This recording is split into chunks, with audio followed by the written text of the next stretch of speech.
बहुत सारे लोग होते हैं जो पेड़ लगाते हैं और फोटो खिंचवा लेते हैं। पेड़ लगा 10 गो, एगो पेड़ लगा रहे हैं, 10 गो उसमें हाथ लगाया हुआ है, ऐसे फोटो खिंचवा रहा है, 10 गो हाथ लगा, 3 गो पीछे से हाथ पकड़ा हुआ है, ऐसे हाथ से छू रहा है कि हम भी लगा रहे हैं पेड़। अरे पेड़ लगा रहे हो कि वो क्या कर रहे हो, दिखावा ही हो गया ना कि फोटो खिंचवा रहे पेड़ लगा कर। अगले दिन वो देखने भी नहीं आएगा कि वो पेड़ कैसा है, क्या हुआ, अगले 3-4 दिन में पेड़ खत्म। पेड़ लगाने का मतलब उसकी सुरक्षा भी जरूरी है ना।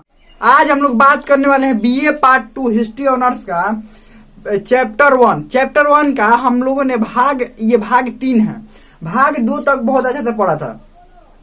अब भाग 2 तक हमने क्या पढ़ा था, हर्ष के बारे में पढ़ा था। ध्यान समझिए, ये स्पेशल बैच है। ये कौन सा बैच है, ये स्पेशल बैच के तहत हम लोग पढ़ रहे हैं। तो इसमें पूरा विस्तार से हिस्ट्री ऑनर्स, जैसे देखिए हिस्ट्री ऑनर्स का मतलब होता है हिस्ट्री को पूरा विस्तार से पढ़ा जाए। इसको हम लोग पूरा विस्तार से पढ़ेंगे, पूरा बढ़िया से समझेंगे। तो ये हम लोग भाग 2 तक बहुत अच्छा से पढ़ लिए थे, चैप्टर 1 का भाग 2 तक। अब देखिए भाग, ये पार्ट अलग अलग करके इसलिए पढ़ाते हैं कि छोटा छोटा पार्ट करके पढ़ने से थोड़ा जल्दी समझ में आता है। एक ही बार पूरा पढ़िएगा तो पूरा चैप्टर पढ़िएगा तो उतना अच्छा समझ में नहीं आएगा। छोटा छोटा भाग करके पढ़ने से बहुत अच्छा समझ में आ जाता है। तो इसीलिए भाग 1, भाग 2, भाग 3 अब ये खुद अपने से किए हैं। भाग 1, भाग 2 ऐसा कुछ है नहीं चैप्टर में भाग 1 बनाया गया, भाग 2, भाग 3 ऐसा कुछ नहीं है। हम अपने से बनाए हैं ताकि ये समझने और पढ़ने में आप लोगों को आसानी हो। तो ये भाग 3 है। भाग 2 तक हम लोग बहुत अच्छा से पढ़ लिए थे। भाग 2 तक हम लोगों ने हर्ष के बारे में पढ़ा था। थानेश्वर का जो पुष्यभूति वंश है उस वही वर्धन वंश यानी कि पुष्यभूति वंश, उसके बारे में ठीक ठाक पढ़ लिए थे। अब हर्ष के दरबार में एक आया था, वेनसांग आया था। कौन आया था, वेनसांग आया था, चीनी यात्री था।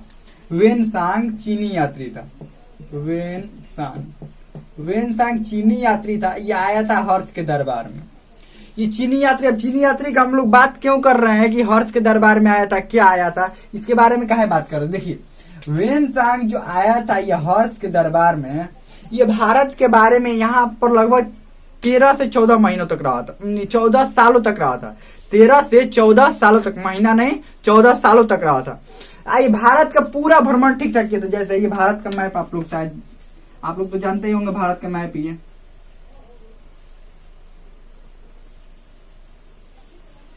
लगभग इधर अफगानिस्तान की तरफ से इधर आया था, इधर कश्मीर घूमते घूमते इधर पूरा बहुत सारे जगहों पर ये घुमा था। अब मेन उद्देश्य इसका क्या था पता है ना, मेन उद्देश्य यहाँ पर आने का, चीनी यात्री जितने भी आते थे चीन से यात्री, उनका मेन उद्देश्य क्या रहता था, क्या घूमना, क्या देखना। वो बौद्ध धर्म से संबंधित रहते थे। किससे संबंधित, बौद्ध। तो जितने भी बौद्ध स्थल है उनको घूमना उनकी पहली बात रहती, पहली प्राथमिकता उनकी क्या रहती थी कि बौद्ध स्थानों को घूमा जाए। अब बौद्ध स्थान में क्या क्या आएंगे, लुम्बिनी, कौशाम्बी, सारनाथ, बोध गया, ये सब, ये कपिलवस्तु, ये सब क्या है, बौद्ध स्थान है। तो यहाँ पर घूमना उनकी पहली प्राथमिकता होती थी कि यहाँ पर जरूर घूमे। अब घूमने के साथ साथ उस समय कैमरा वैमरा तो था नहीं। देखिए इस समय जब विदेशी आते हैं, ये कहीं पर भी, आप शायद नालंदा भी गए होंगे घूमने के लिए या बोध गया घूमने के लिए गए होंगे, देखे होंगे विदेशी आते हैं तो ये गला में एक कैमरा लटकाए हुए रहते हैं। आज जिधर देखते हैं ना फोटो खींचते चलते हैं, चारों तरफ फोटो खींचे। चारों तरफ का मतलब ये नहीं जहां पर जाएंगे वहीं पर नहीं, मतलब फोटो खींचते चलते हैं इधर उधर सारे जगहों पे। लेकिन उस समय कैमरा तो था नहीं। तो ये उस समय जो यात्री थे वो आते थे तो अपने साथ लिखने की व्यवस्था लेकर आते थे। तो यहाँ से पूरे बढ़िया से विवरण देकर जाते थे, विस्तार से एकदम ये विवरण लिखा है। कौन, वेनसांग ने पूरा बढ़िया से भारत के बारे में लिख कर लेकर गया है। अभी भी देखते होंगे जो आते हैं उधर से, क्या कहते हैं, विदेश से जो भी लोग आते हैं यहाँ का फोटो खींचते हैं, यहाँ के लोगों को फोटो खींचते हैं, लोग कैसे हैं यहाँ के, सब जानने की, संस्कृति के बारे में जानने की कोशिश करते हैं। ठीक वैसे ही वेनसांग आया था उसके समय, हर्षवर्धन के समय। तो ये डायरेक्ट हर्षवर्धन की यहाँ कन्नौज में नहीं आ गया था, क्योंकि ये इधर से कश्मीर घूमते घूमते आया था। कौन, ये वेनसांग। तो देखिए यहाँ पर तो कन्नौज था, ये कन्नौज, इसकी राजधानी कहाँ थी हर्ष की, कन्नौज।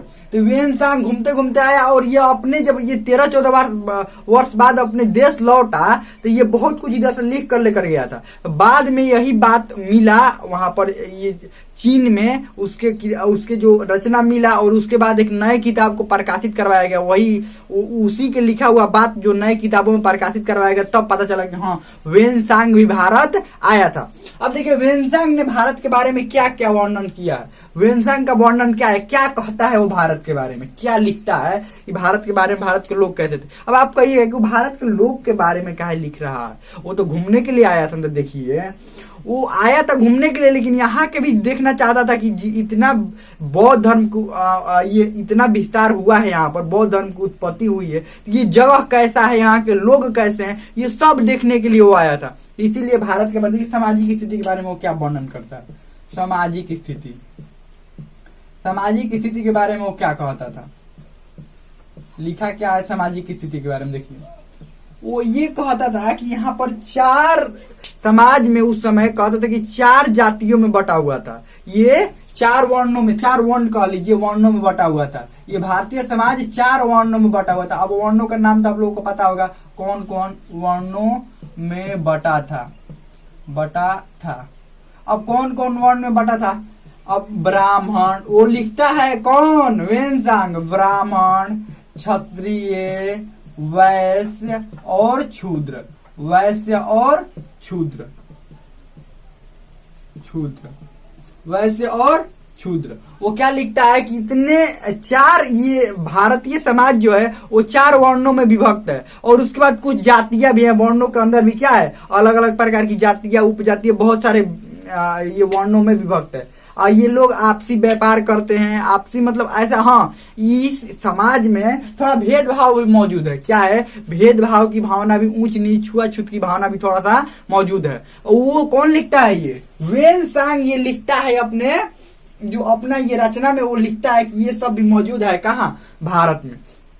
उसके बाद और ये अपने ये सामाजिक जीवन के बारे में और भी बहुत सारी बातें लिखता है। यहाँ के जो लोग हैं, ये जो ये ब्राह्मण है, ये जो दान दिया रहता है जमीन, उस पर अपना जीवन का निर्वाह करते हैं। ये वैश्य है, ये व्यापार करते हैं। शूद्र हैं, वो क्या करते हैं, ये जो शूद्र हैं वो खेती करते हैं, और जो क्षत्रिय है वो युद्ध लड़ते हैं। तो ऐसा ये वर्णन किया था, किसने, वेनसांग ने ये वर्णन किया था कि वो आया था। तो अब देखिए आर्थिक स्थिति के बारे में, वही लोगों का जीवन यापन ठीक ठाक था। यहाँ पर लोग जो क्षुद्र लोग थे वो कृषि करते थे, और बाकी ये जो वैश्य थे वो क्या करते थे, व्यापार करते थे।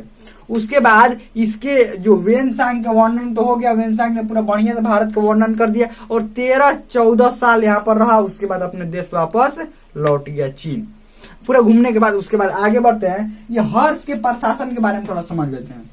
हर्षवर्धन का प्रशासन कैसा था, हर्षवर्धन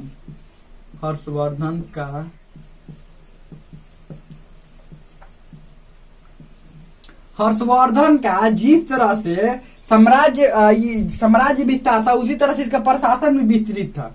यानी कि साम्राज्य जिस तरह से साम्राज्य विस्तृत था, उस तरह से प्रशासन भी विस्तृत था। यानी कि प्रशासन भी विस्तृत था, प्रशासन भी उस तरह से क्या था, विस्तृत था। अब इसके बाद समझिए प्रशासन विस्तृत था का मतलब क्या होगा। ये अपने लगभग 40 से 42 वर्ष के ये शासन काल में, इसके शासन काल लगभग 40 से 42 वर्ष था, उससे ज्यादा भी था, थोड़ा सा हो सकता है। तो ये इसका जो शासन का 40 वर्ष लगभग 40 वर्षों के शासन काल में अधिकांश समय ये सैनिक अधिकांश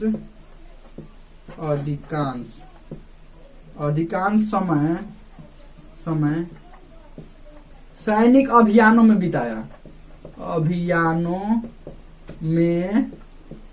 व्यतीत किया। यानी अधिकांश समय कहाँ पर इसका बीता, सैनिक अभियानों में। इसका प्रशासन व्यवस्था बहुत ठीक ठाक था, तभी ना ये उत्तर भारत का ये सबसे शक्तिशाली राजा बन गया था। उत्तर भारत का क्या बन गया था, ये शक्तिशाली राजा। तो ये अधिकतर अपने सैनिक अभियानों में लगा रहता था। किस में लगा रहता था, सैनिक अभियान में लगा रहता था। तो ये सैनिक अभियानों के कारण इसका ये जो प्रशासन था ये बहुत ही विस्तृत हो गया था। उसके बाद इसने अपने प्रशासन में ऐसे कुछ नियम भी रखे थे जो पहले से दूसरे शासक में नियम रखते चले आ रहे हैं। वो उन नियमों में ज्यादा परिवर्तन नहीं किया था, बस ये किया था कि सख्ती से उन नियमों को लागू करवा दिया था। पहले जो राजा थे उनमें ये नियम सख्ती से लागू नहीं था, और जो इसमें था ये थोड़ा सख्ती से लागू करवा दिया। अब समझिए, पेड़ लगाना जरूरी है, लेकिन उससे भी जरूरी है कि उस पेड़ जो लगाए हैं उस पेड़ को बचाकर उसको बड़ा करना।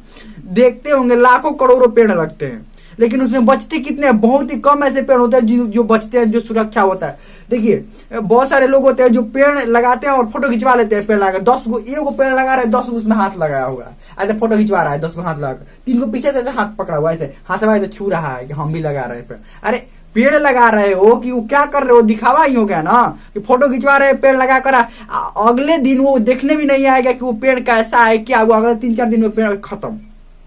पेड़ लगाने का मतलब उसकी सुरक्षा भी जरूरी है ना, जो पेड़ है उसकी सुरक्षा भी जरूरी है, और उसको बड़ा कीजिए तब ना आपको माना जाएगा कि हाँ पेड़ लगाया। ये नहीं कि पेड़ लगाकर छोड़ दीजिए, वो हो गया कि हाँ पेड़ लगाए हैं। नहीं, पेड़ लगाने का मतलब ये हुआ कि पेड़ लगाए जब तक वो बड़ा नहीं हुआ तब तक उसकी सुरक्षा किसकी जिम्मेवारी है, आपकी जिम्मेवारी, ना की जिम्मेवारी है कि पेड़ लगाकर छोड़ दीजिए, बड़ा होगा तो होगा, नहीं तो हटाओ।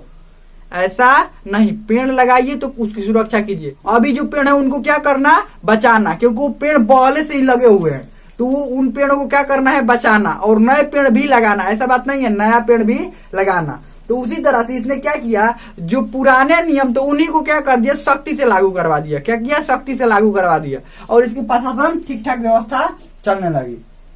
यानी चलने लगी क्या, पहले से ही चलती थी इसकी प्रशासन। और देखिए इसकी एक सबसे खास बात थी, ये दान देता था। क्या करता था, दान देता था। बहुत सारे लोगों को ये दान 5 साल पर, हर 5 साल पर भी ऐसे भी लोग जाते थे तो दान दे देता था, नहीं तो हर 5 साल पर ये आयोजन करवाता था। और ये वहां पर सभी लोग बहुत दूर दूर से विद्वान आते थे, वो क्या करता था, दान देता था। अब इसके बात कर लेते, इसके बाद अब क्या हुआ, अब कभी ना कभी तो समाप्त होगा ना इसका शासनकाल। अब इसके शासनकाल के बाद देखिए क्या होता है इसके शासनकाल, क्योंकि ये कितना भी कोई भी प्रतापी या शक्तिशाली राजा रहे उसका शासन समाप्त होना ही है। जिस तरह से एक बात कहा जाता है कि सोच कितनी भी ऊंची हो जमीन पर एक ठिकाना बनाना पड़ता है। सोच कितनी भी ऊंची हो जमीन पर एक ठिकाना बनाना पड़ता है। उड़ लो जितनी ऊंचाइयों पर उड़ना है, एक न एक दिन जमीन पर आना पड़ता है। ये देखिए ये कहा जाता है कि एक न एक दिन जमीन पर आना पड़ता है, मतलब कोई भी कितना भी बड़ा राजा हो, एक न एक दिन उसका उस वंश का क्या होता है, वंश नष्ट ही हो जाता है, वो वंश का पतन हो ही जाता है। यानी कि देखिए आसमान में जितना उड़ना है उड़ लो, लेकिन एक दिन जमीन पर आना है, क्योंकि आसमान में बैठने की जगह नहीं होती, आपको पता ही है आसमान में बैठने की जगह नहीं होती है। आप कितने भी ऊंचाई पर उड़ ले, एक न एक दिन जमीन पर आना ही है। तो वैसे ही ये अब ये जो हर्षवर्धन का जो वंश था, जो वर्धन वंश, हर्षवर्धन के बाद उतने प्रतापी राजा नहीं हुए, जिसके कारण ये इसका राजधानी कहाँ था, कन्नौज। इसके बाद कन्नौज के लिए त्रिपक्षीय संघर्ष हो गया। त्रिपक्षीय यानी 3 वंशों का संघर्ष हो गया। 3 गो राजा टूट पड़े इस पर, किस पर, कन्नौज पर। हर्षवर्धन था तब तक किसी की हिम्मत नहीं बनती थी कि कुछ कहे, लेकिन हर्षवर्धन के जैसे ही हर्षवर्धन का समाप्त हुआ समय समाप्त का हुआ, मतलब राजा और नहीं रहा, उसके बाद 3 गो वंश, कौन कौन वंश, त्रिपक्षीय, कन्नौज के लिए त्रिपक्षीय संघर्ष हो गया। त्रिपक्षीय संघर्ष हो गया, त्रिपक्षीय संघर्ष। अब कौन कौन राजा ने संघर्ष किया, त्रिपक्षीय संघर्ष हो गया। देखिए कौन कौन, पाल वंश, उसके बाद ये पाल वंश के बाद प्रतिहार और राष्ट्रकूट। ये तीनों ने क्या किया, कन्नौज के लिए त्रिपक्षीय संघर्ष कर दिया। त्रिकोणात्मक संघर्ष भी बोलते हैं। ये 200 वर्षों तक चला। मेन रूप से आप लड़ाई वड़ाई देखेंगे, युद्ध देखेंगे, 2 लोगों के बीच होता है। यहाँ 3 लोगों के, तीनों भिड़ गए थे, किसके लिए, कन्नौज के लिए। हमारा अधिकार हो तो कुछ दिन उसका रहता था, फिर आक्रमण दूसरा करता, फिर उसका ऐसे मतलब युद्ध चलता ही रहता था। तो ये 200 वर्षों के बाद फाइनली जीत इनकी हुई, किसकी, प्रतिहार की। और प्रतिहार जीत गए, और इस कन्नौज पर किसका अधिकार हो गया, प्रतिहारों का अधिकार हो गया। हम लगता है समझ में आ गया होगा। कोई भी डाउट हो, कोई भी क्वेश्चन हो, तब कमेंट में पूछ सकते हैं। ये चैप्टर खत्म हो गया। इसके बाद हम लोग अगले भाग में अगला चैप्टर पढ़ेंगे। हमें लगता है समझ में आ गया होगा। कोई भी डाउट हो, कोई भी क्वेश्चन हो, तब कमेंट में पूछ सकते हैं।